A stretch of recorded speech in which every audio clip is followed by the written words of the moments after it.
The power of the Lord is unbeatable. Great is the God we serve. The greatness of the Lord is inconceivable. The love that He shows is unconditional. The power of the Lord is unbeatable. Great is the God we serve. God is great and greatly to be praised. God is great and greatly to be praised.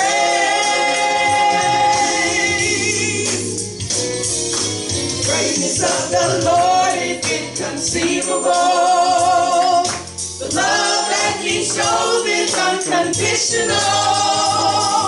The power of the Lord is unbeatable. Great is the God we serve. God is great. Come on, if you believe it, sing it with us. And greatly to be praised. God is great and greatly to be praised. God is great, yeah, yeah, and greatly to be praised. God is great, yeah, yeah, yeah, and greatly to be praised. God is great and greatly to be praised. God is great and greatly to be praised. God is great and greatly to be praised. God is great and greatly to be praised. God is great and greatly to be praised. God is great and greatly to be praised. God is great and greatly to be praised. God is great and greatly to be praised. God is great. Sing that soprano. And greatly to be praised. God is great and greatly to be praised. God is great and greatly to be praised. God is great. God is great. God is great and greatly to be praised. All right. Sing soprano. Everybody sing soprano. Bless the Lord. We like having fun around here, right? Amen. Sing about it.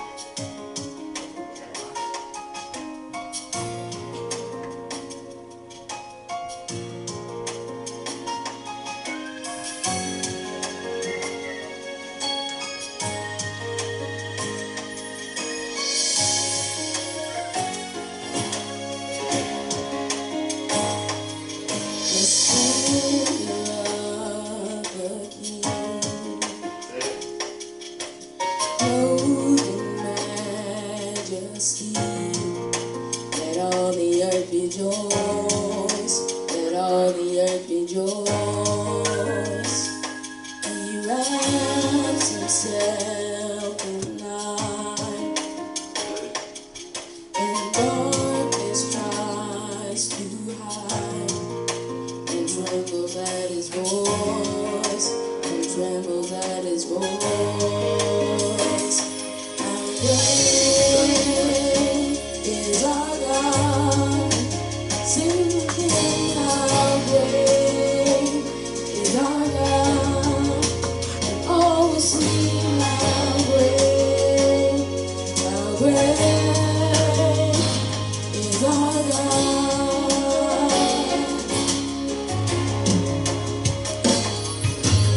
Age to age he stands, and time is in his hands. Beginning and the end, beginning and the end. The Godhead three in one, Father, Spirit, Son, the Lion and the Lamb, the Lion and the Lamb. How great is our God? Sing with me, how great is our God? And all will see how great is our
How great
is our God.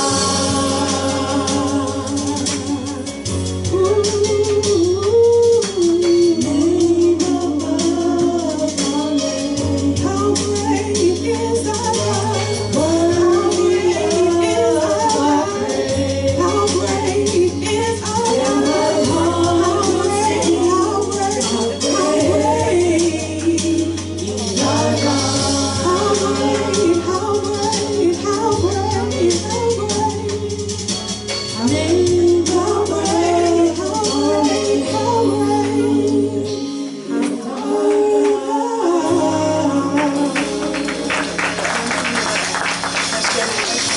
How great is our God? Go ahead and give him some praise. Children's Church, come on up. Squad, come on up. Bless your name.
Apologize for taking a little more time getting down the steps. We're trying to see Mama home. She's headed to Geneva, Switzerland for work.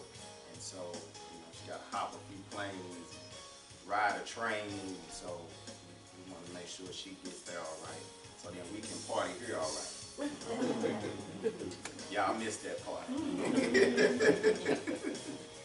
Things go a little different when Mama's gone. Amen. We survived. I'll put it that way.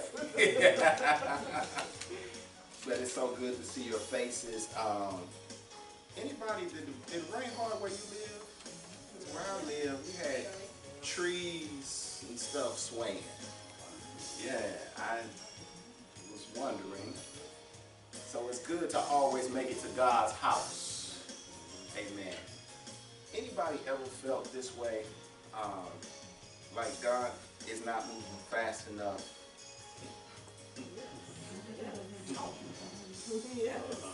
I mean, really, to be honest, you in something real thick and you feel like God is taking his sweet time and watching you while he takes his time. If you've ever felt that way, just you can raise your hand a big or a little bit.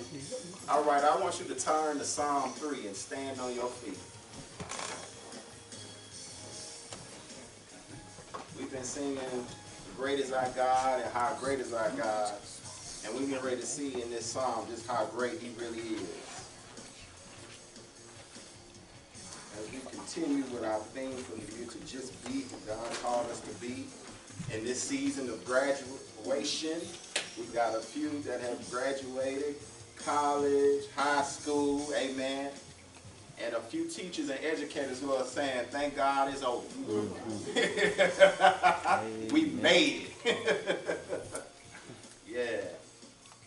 But we're going to look at this psalm this morning briefly and get you out because I too know what it's like to feel like God seemingly is asleep at the wheel. I know what it's like to be in a crisis and want to cry and can't. You ever just your face make that face like you're going to cry and there's so much going on you just can't even allow the tears to roll down. And then some of us in this room have just been taught you're not supposed to cry. So then God turns things up tighter to squeeze to the point where some just leaks. You're not crying, some just got in your eye. A little dust flew in. Allergies. My allergies acting up. Can't take nothing that will resolve it.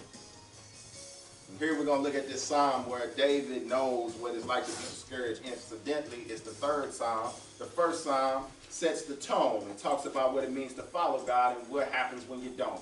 Psalm 2 puts Jesus in the Old Testament alive and well, his Messianic kingdom, Psalm 2. Psalm 3 is the first lament. Lament means to cry out. And can I just say this before we read this psalm? If you're going to serve God, you're going to have to learn how to cry out. I know it might not be in your DNA. I know you might have been taught to be tough and to just endure and never let them see you sweat and all of that. But can I tell you, God has got an appointment for you on his journey for you that you're going to be destined to have some moments where you cry, where you break down, where you say life is too much. Because think about it, if we ever get to a place where we don't seek him or feel we don't need him, then imagine how dangerous of a life that is.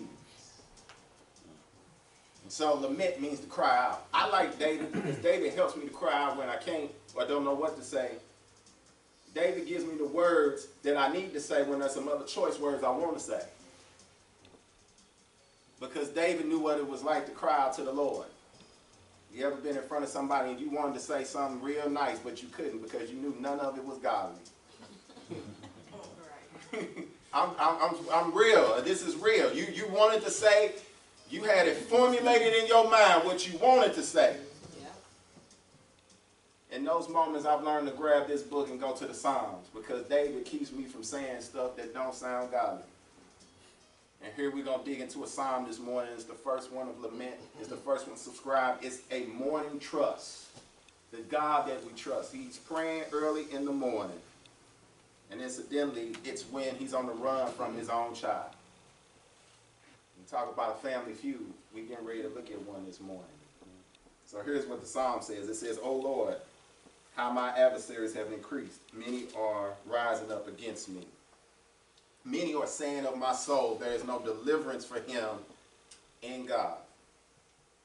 But you, O Lord, are a shield about me, my glory and the one who lifts my head. I was crying to the Lord with my voice, and he answered me from his holy mountain. Selah. I lay down and slept. I awoke, for the Lord sustains me. I will not be afraid of 10,000s of people who have set themselves against me round about. Verse 7, arise, O Lord, save me, O my God, for you have smitten all my enemies on the cheek. You have shattered the teeth of the wicked. Salvation belongs to the Lord. Your blessings be upon your people. Selah. Pray briefly. Father, we thank you for this moment, for a time and a space to worship you. May your words pour into our hearts, encourage us, challenge us, comfort us, and convict us to help us grow into whom you called us to be. In Jesus' name, amen. Amen. You may have a seat just for a moment. We're going to talk about the God I trust. grabbing a piece of my grandparents' theology, they would often say when life gets tough to us as grandkids, the Lord works in mysterious ways, his wonders to perform. And while I found that to be true, there are times where I wonder if God's wondrous ways are ever going to walk in my life. I say to myself, I know he's a wonder, I know he's able, I know he's capable, but is God really going to get me through this? And if anyone knew what it was like to deal with the pressures of life, it was David. In this psalm, David is on the run from his own child. And the first thing we see in these first two verses is the dilemma of David. The dilemma. Verse 1, he says, "O Lord." He cries out. That word Lord is Yahweh, the covenant God. The God who keeps and honors all his promises is the one David is calling on. The one that we serve, David is highlighting from the very beginning of his plight. He says, "O Lord."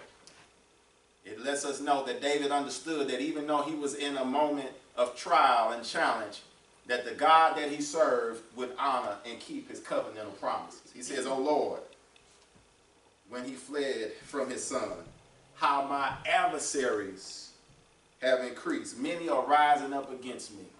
His son went amongst the people. 2 Samuel 13 spells and tells us the story.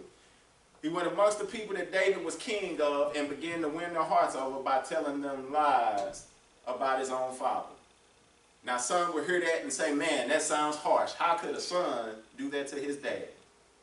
But God had told David from the beginning, once he slept with Bathsheba and had her husband murdered, that even though he had forgiven him for his sins, there were still consequences that would plague his family. And so he had a son who did not care for him. He had a child that was rebellious. And this child did something by murdering his own half-brother because his half-brother slept with their half-sister. So now you see the plot thickens. You thought you had family drama and challenges. Try sitting at the dinner table with two sons and a daughter. One son has, in essence, sexually abused the daughter, and the other son can't take it, so he murders his own brother. But these were the consequences of David's life actions and his absenteeism in some ways of being a parent. And so as a result of that, he's now facing a situation where his son is winning over people underneath his nose. He's standing at the city gate where they would take up government issues, family challenges, contract business, and saying to them, "See, if I was king, I would be right here with you all the time." Not telling the people that his daddy David was busy reigning and ruling an empire. He simply just said what he needed to say to be deceptive and mean. And so when David cries out, he's crying out because of a few reasons. One, he can't believe this is happening to him. Two, he can't believe that it's happening to him from his own child. And three, he's wondering, where is God in the middle of this? And how many of us know when you get in the right crisis, because some crisis ain't the right crisis, because if it's a crisis you think you can handle, you seemingly stay cool. But how many of you know the right crisis will cause you to come undone, will cause you to be on edge, will cause you to snap off sometimes and be, watch this, full of what some would say is an attitude. David is in that place and in that space because his son not only has taken over the people, but he snatched one of his best advisors and has taken him with him to seemingly come against David and his kingship. So David cries out because he's, watched this, in pain. He's in pain. He's hurting. He's saying, "Oh Lord, where are you? My son is trying to get to me. My son is trying to kill me. And not only is he trying to kill me, he's trying to take over and take everything I've worked for." He's in pain. How many of you know what it's like to be in pain? How many of you know what it's like to have pain and no medication or no smooth words can solve your pain? Can I suggest and tell you that we don't get through this life, especially if we are believers, without some type of pain? Can I tell you pain is what causes growth? Can I tell you that pain is what causes us to expand? Can I tell you pain is what causes us to pray harder, read scripture more, seek after God with more diligence. And David is in pain. He says, Lord, they are after me. This is real live, real time. This ain't fake stuff. His son is trying to, watch this, not only take over, but kill him. In other words, he has no regard for the fact that this is his father. He sees what he sees, he wants what he wants, and he's going after it with all that he can. And so David is crying out. This is his dilemma. That's his pain, but then you see his problem. People are around him. Watch this, verse 2. And they are saying, many are saying, there is no deliverance for him in God. David's talking about himself. Have you ever been put in a situation, my God, where people seemingly know your story? You can't hide it. You can't cover it up. You can't sugarcoat it. And people think or say to themselves and to you publicly, after they've talked about it privately, why are you serving God in the first place? Because your God ain't going to bring you out. You got bills, who going to pay them? You need food, who going to buy it? You in trouble, and who's going to take care of you? David's in that place. He's got a problem. People think that God can't bring him out. And so he's in a crisis, and he's crying. And he's crying because he doesn't see a way out. Have you ever been trapped in something and wondered if you would ever see your way through?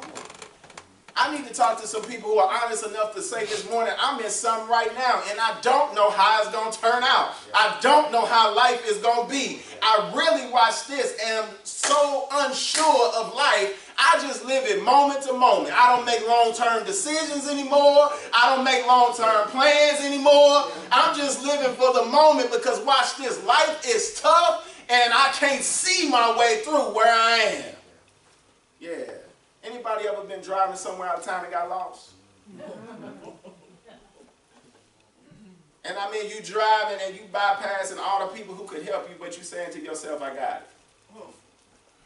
You don't pull over because certain places just don't look nice, and other places you say, well, if I can just get to this point, I think I know where I'm going.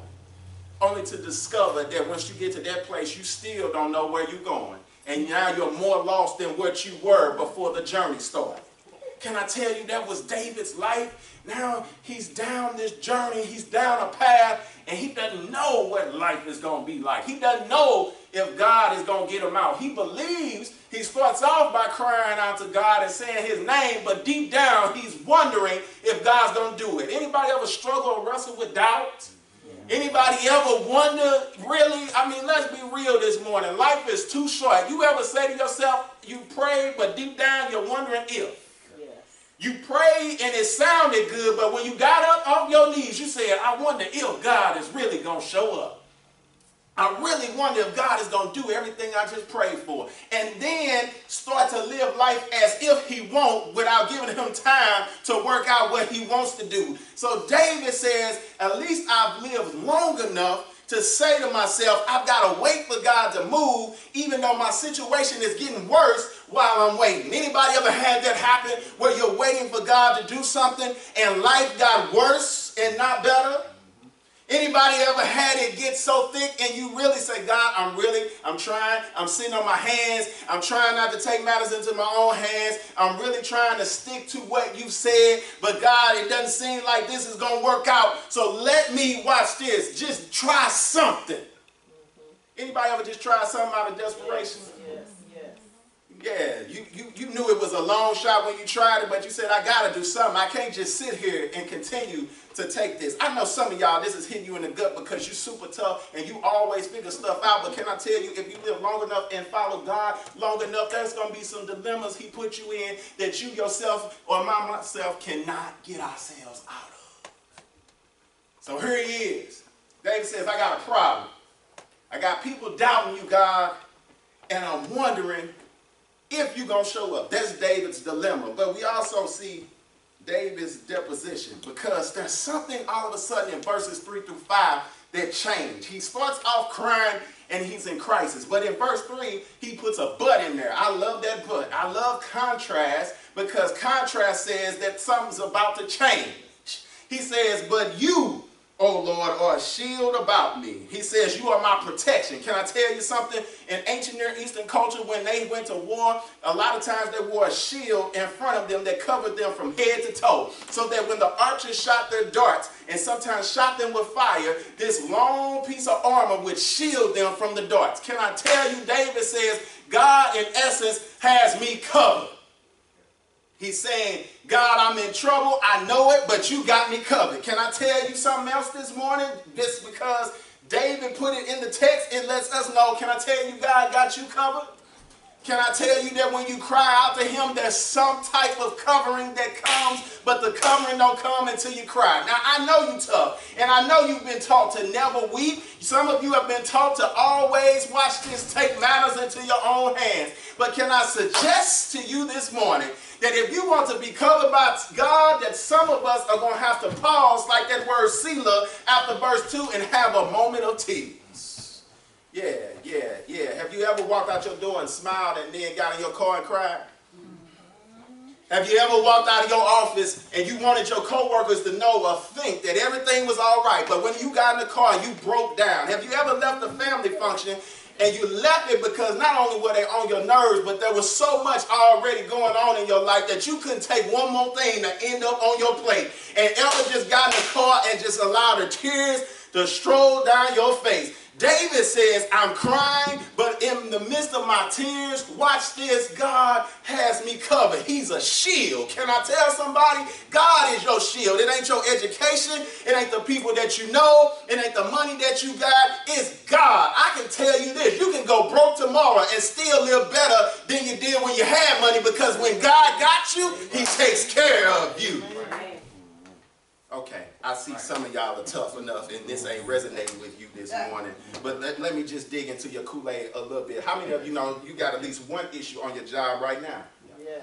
How many of you know you at least got something in front of you? If God don't move, something bad is going to happen. How many of you know right now you're carrying a burden that don't nobody really know all the details? You just been walking with it and you dress it up real good, but the truth of the matter, you're hurting under the surface. Can I tell you that it's when you're hurting that God steps in and wants to help? Can I tell you some of you are sitting in a red chair and the reason why you don't have no help is because you're not willing to let God know, as if he don't know already. But when you cry out like David did in this third verse, you discover that he is a shield around you. He covers. David says, you are my shield. You protect me. Can I tell you the atmosphere when David is saying this? 2 Samuel 15:30 says, he's in mourning.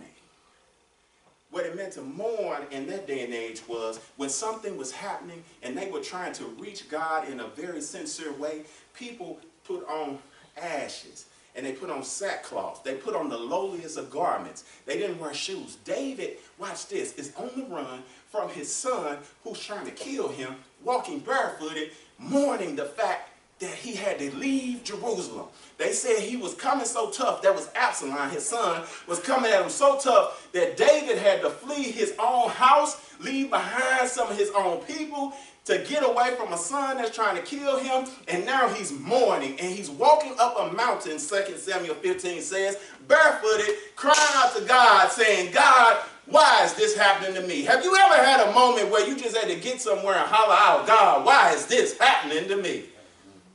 Why am I the one who's always seemingly getting the most difficult stuff to do? Why am I the one who seemingly every time I try and get ahead and save, something happens and it takes all that I say? Why am I the one that the family always leaning on when it's more than just me? Why am I the one that always seems to be sick the most, have the most headaches, have the most challenges, has the most trials? Why me? Anybody ever throw your hands up and say, why me, God? Why? Me? David is walking up a mountain, barefooted, wondering why him. And can I tell you, when we get in these moments, is when God shows up. Can I tell you, God waits for moments of despair so he can deliver us. It doesn't seem like it should be that way. It seems like with God, it should be the other way around. It seems like it should be you let me do well so that I can brag about how good you are. But with God, a lot of times, he lets you do bad so he can bring you through the bad so you can talk about how good he is. Isn't that amazing how God will let you suffer and struggle and you think you're going to die only to show you that he's been keeping you alive all along? Isn't it funny how God will let you do bad according to your standards, and then you sit next to somebody and find out you're not doing as bad as you thought because you're doing much better than they are? Can I tell you, it's God's way of bringing deliverance by allowing us to struggle a little bit. One of the things my dad taught me, he said, when you have kids, don't give them everything. And when he first said that, I was young and I'm thinking, if I got it, why not? Why not give it to them? I got it. They want it. Yeah. And plus, can I tell you what I was really thinking in my mind? I'm going to give them everything that you wouldn't give me. For all the times you said no, I'm going to tell your grandkids yes. And then send them to your house. But he told me, he said, don't give them everything, because if you give them everything, they will never appreciate anything. And when he said that to me, it really didn't make sense. Because in my mind, if you give me everything, I'm going to love you all the more. But what I discovered what he was talking about was the fact that there's something you learn when you have to struggle and get something, because it makes you appreciate it more. And can I tell you that God walks us through certain struggles just so we can appreciate him all the more. He lets it get bad enough to where we think we got to throw in the towel and quit, only to lift us up and bring us out. David said in this same verse, watch this, he lifts up my head.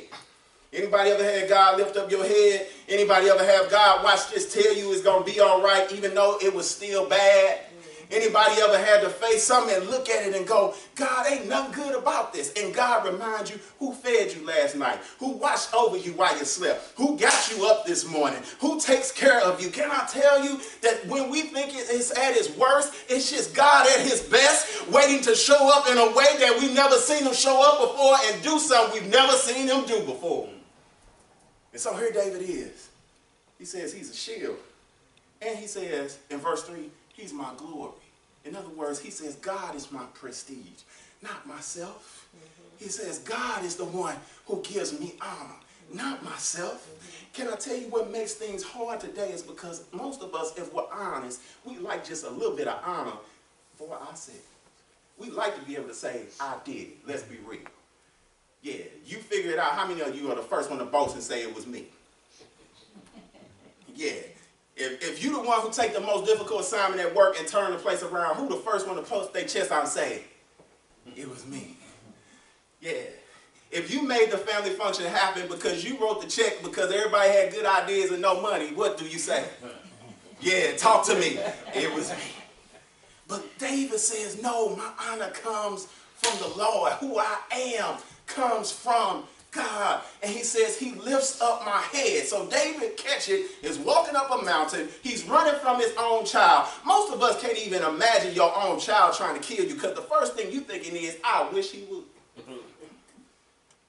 But David is on the run from his own child with a whole army with his own son.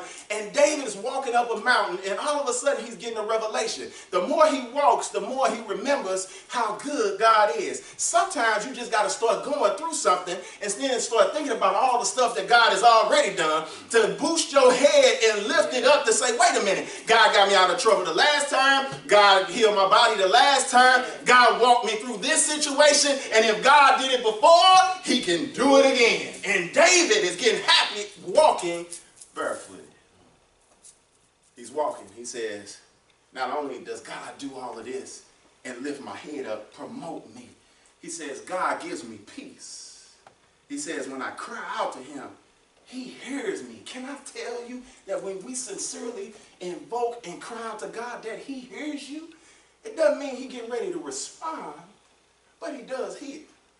And can I tell you the challenge for most of us, when you say to somebody something and they say, I hear you, what we really want them to do is respond. If I say something to you and you say you hear me, I don't want to hear you say you hear me. I want to see you do what I ask. Can we be real? We say, did you hear me? Because 9 times It's the reaction to, well, why you ain't moving yet? So since we don't want to be politically incorrect, we don't say why you ain't moving yet. We just ask you, did you hear me? Because then it makes it seem like, well, maybe I didn't communicate it well enough, so let me try another approach.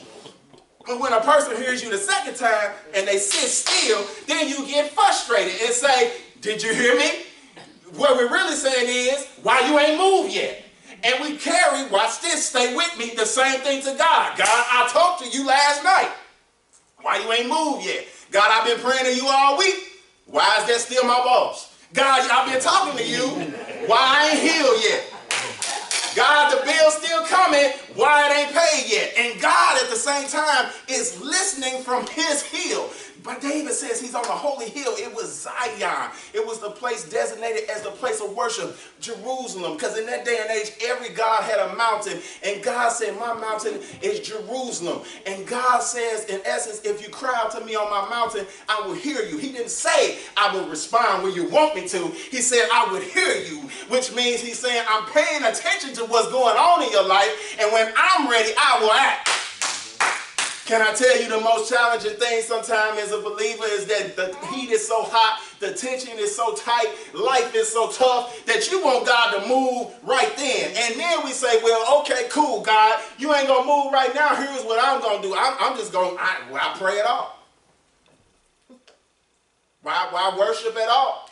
Somebody talk to me if you ever been there. Why come to church at all? I've been talking to God and he ain't doing nothing. I know some of y'all saying, I'll never be that bold and approach God that way. You won't do it in front of me. But I bet you at home in your own house, you and God have had some real conversations. Yeah, some of y'all giving me that face like right now, like, Pastor, move on, get off of that, leave that alone. No, because that's where God lives. God lives to hear, and he chooses when he responds. If you're a parent in here, you know exactly what I'm talking about. Your kids can worry you to death about something, but you ain't going to move until you're ready, until you feel they are able to handle what it is that they're asking you to do. And can I tell you, sometimes God uses life challenges to prepare us for the way he wants to promote us. So the problem is we want to run from pain when God says the pain is what's going to develop you for the promotion. Yeah. So here it is. David's on the run. And he's crying out to God in his holy hill, this hill where it's designated as God's place of worship. On that hill where God is sitting and looking low and paying attention. It's like when Moses was trying to free the Israelites, and in the middle of chapter 2 of Exodus, it says, and God heard the Israelites cry.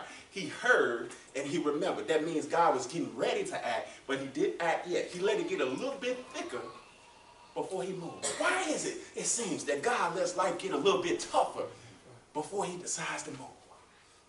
Why is it that God allows life to get just a little bit more challenging before he decides to move?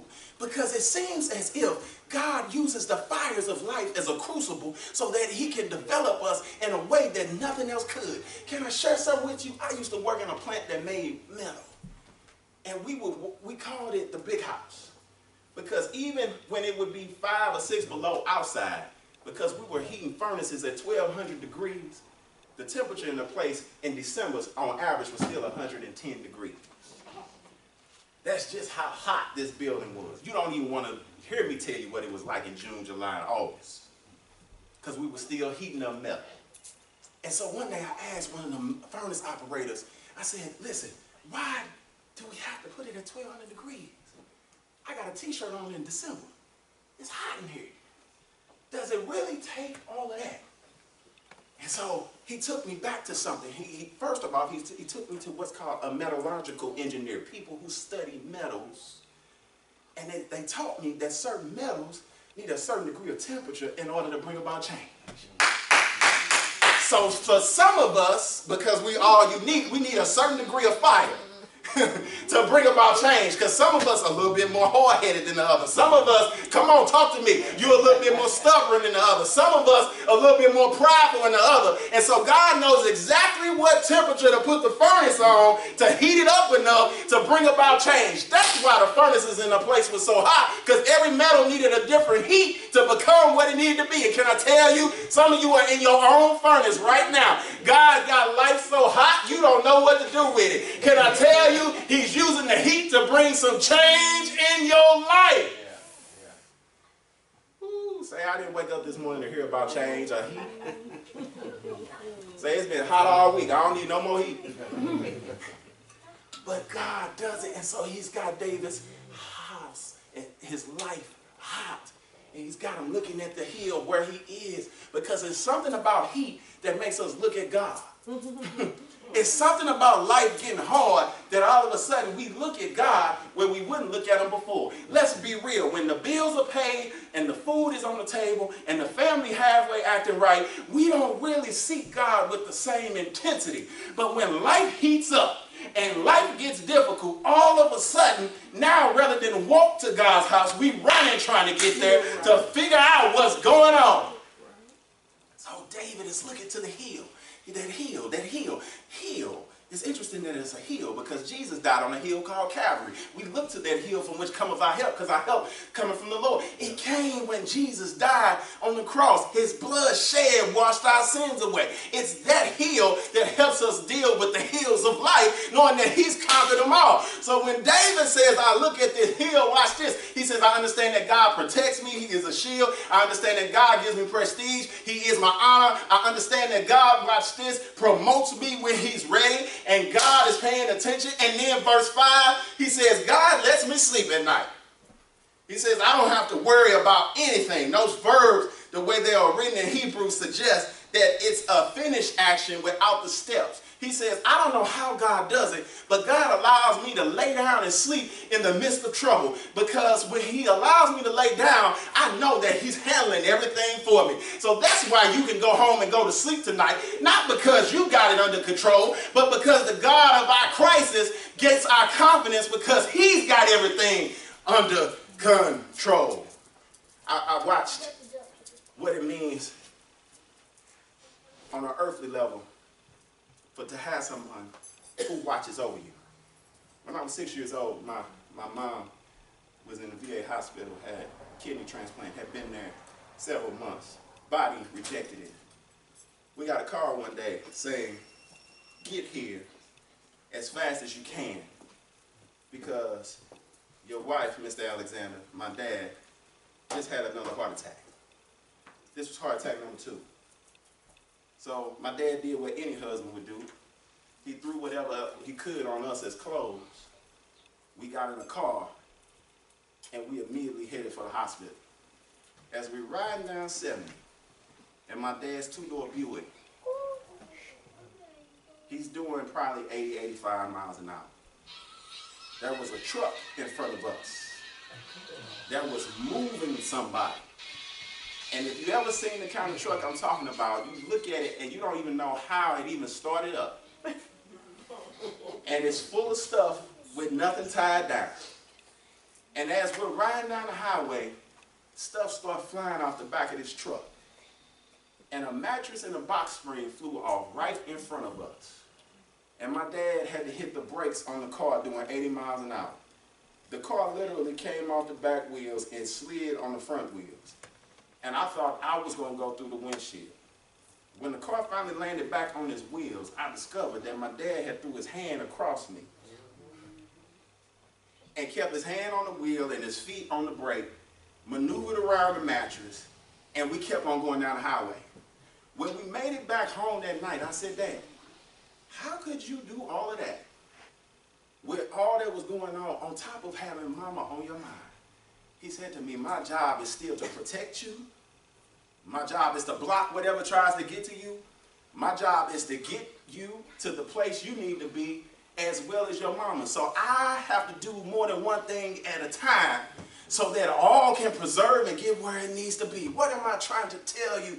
When David says, I lay down to sleep, when he discovers all these things that God is, he says, God can be my protector and my peace, and he can pay attention to me and promote me all at the same time. He's trying to show us that even in crisis, watch this, God got everything covered. So while we sitting here worrying, trying to wonder how it's going to work itself out, can I tell you that God has already got an answer, and that it's already worked out. Here it is. Verse 7 and 8, and I'm done. We see that David started with a dilemma. Then we see his disposition And then we get to see, watch this, the deliverance of his God. Verse 6, David now all of a sudden proclaims, he has this proclamation. He says, listen, now I don't have to worry about anything. Matter of fact, he says, I would not be afraid of 10,000s of people who have set themselves against me round about. Now, can you see the tension has changed to triumph? And all of a sudden you see his mode of being in crisis has now went to confidence. He now started off crying out, oh Lord, but by verse 6, he said, I will not be afraid. In other words, he remembers even being on the run and going through mountains and valleys, not sure of how life is going to turn out, that God is still working on his behalf. Can I tell somebody who's sitting here who's wondering, what is God doing? Can I tell you, he's keeping you alive? Can I tell you, he's getting you up every morning? Can I tell you, he's taking care of you? Can I tell you, you don't look like what you've been through because God seemingly blocks stuff so that it doesn't even show all the stress and the trials. David says, now I can say, watch this, I'm not afraid because my deliverance is in his hands. He says, arise. Verse 7, oh Lord. Can I tell you that word arise is an imperative, it's a command. You know you got to be a bad person to try and command God. David says to him, arise. That word arise is a military term. It's what they said when they were ready to go to battle. David says, I'm ready to go to battle, but I understand who's the one fighting the battle, and it ain't me. It's God who fights my battle. So he says, arise, O Lord. It's imperative. He says, arise and save me. That word save me, though, is not a command. It's in a different kind of tense. It's the object. David is basically saying, look, God, you are the warrior. You are the mighty one. You are the one who fights all my battles. If you don't step in and save me, won't no saving happen. Can I suggest to you that God is waiting on some of you just to open your mouth and say, save me, oh Lord. You've been trying to figure it out, wrestle it out, work it out, pay it out, and some stuff money can't get you out of. Only God can get you out of it. Rise and save me. I like David because David is one of the realest dudes you would ever read. He puts it all on the line. He doesn't wait, watch this, for it to sound proper before he says it. David says, God, come get me. Yeah. Anybody ever need to be rescued from anything? You ever needed somebody to come get you? David says, God, come get me. I'm in trouble. Life is hard. Come now. Come get me before I get somebody. David says, arise, O Lord. Save me. And then he says, not only save me, here's the part I like about David. David says, bring justice to the situation. He says, smiting their cheeks and break their teeth. Wait a minute, that don't sound real godly, do it? That don't sound like somebody who praying for somebody to get well. Can I tell you that's why I like David? Because, yeah, he said, I can't say it that nice. But David is saying, God, I want to see justice. Anybody ever felt that way where you've been wrong and you want God to show up? Don't play. Let me bring somebody in here you don't like and see what you really say. You ain't praying for them to get saved. You ain't praying for them to get delivered. You praying, God, let them trip, let them fall, let them hurt. You don't ever tell me you ain't never prayed for somebody to fall. And that's putting it nicely. Don't ever tell me you ain't never prayed, Lord, I just wish everything, you like Miss Seeley, everything they done did to me. Lord, would you bring some justice? Anybody ever wanted God, yeah. God, if you won't hit them, let me. I know, you got your church face on. You don't want me to know. But David says, the way of the Lord is just. Can I tell you that everything we want to be justly handled, God is just handling it the way he wants to, and final justice only comes from him. David says, yeah, God, I'm strong because you strong. Now handle this. Knock them out. Shut them down. But verse 8 is the one I love the most. He says salvation belongs to the Lord. Rescue. That word salvation right there means rescue. He says saving belongs to the Lord. He, in other words, understood that if he was going to overcome what he was facing right then, that it would only be overcame because of the salvation of the Lord. And can I tell you something for you this morning? No matter where you sit and no matter what you're wrestling with, can I tell you there won't be any salvation unless it comes from the Lord. Verse 8, he says, your blessing be upon your people. In other words, David gets to the end of this psalm, and I'm done. And he says, listen, I started out crying because my son is trying to kill me. My son done put an army together, wants me dead. And not only does he want me dead, he wants to take everything that I have.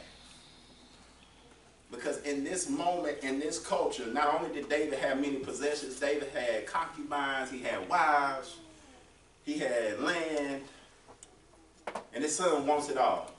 So he cries out to God. Now, can I tell you why I love verse 8 so much, and I'm done and I'm out of your way? It's the fact that, notice in this whole psalm, nothing physically has changed in David's life. He's still on the run. We read in 2 Samuel 18 and 19 that eventually his son falls into the trap and his son is killed. His son had to die for him to get back in his rightful place. But when we read the psalm, nothing about David's life had changed yet. Life was still hard. He was still on the run. He was still trapped in the wilderness. The only thing that changed and gave him the confidence he had was the attitude and the altitude in which how he saw his God. And can I tell you that for some of us in this room, I wish I could tell you that when you walk out of here, that life is going to change. I wish I could tell you that if you come up to this altar and throw some money on it, that life is going to change your circumstance around. But here's what I can tell you. God might not change your circumstance ever, but can I tell you, he going to change you. Amen.